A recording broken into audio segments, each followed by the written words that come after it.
Книга для детей – это в самом деле хорошая пища, вкусная, питательная, светлая, способствующая их духовному росту. Корней Иванович Чуковский. Крошка-енот. «Сегодня у тебя день рождения», — сказала мама крошке-еноту. «Теперь ты совсем большой.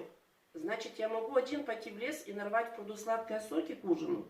«Конечно можешь», — ответила мама. И крошка-енот отправился в путь по узенькой лесной тропинке. В лесу крошку-енота увидела обезьянка и очень удивилась. «Я иду на пруд за сладкой сокой к ужину», — радостно сообщил ей крошка-енот. «А разве ты не боишься того, кто сидит в пруду?» — ужаснулась обезьянка. «Нет. А что, он очень страшный?» Какой страшный!» — проговорила обезьянка и, ловко подпрыгнув, повисла на лиане. «Вот, возьми с собой эту палку, да погрози ему как следует». Она протянула ему палку. Крошка-енот подошел к пруду и громко крикнул: «Эй, кто там сидит в пруду? А ну вылезай! Боишься? То-то же!» Но вокруг было тихо. Крошка-енот прошел по бревну до середины пруда и заглянул в воду. Из воды на него кто-то смотрел. Крошка-енот скорчил рожу и замахнулся палкой. Тот, кто сидел в пруду, тоже скорчил рожу и замахнулся палкой. Испугался крошка-енот и со всех ног бросился домой. «Я больше никогда не пойду за осокой», — горестно сказал он маме. «Я боюсь того, кто сидит в пруду. Он погрозил мне палкой». «Сынок», — сказала мама, — «а ты вернись назад и попробуй ему улыбнуться».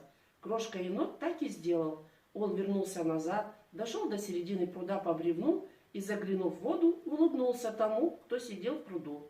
И оказалось, что тот, кто сидел в пруду, тоже улыбнулся ему в ответ. Крошке-еноту стало очень весело, и он быстро нарвал целую корзину сладкой соки.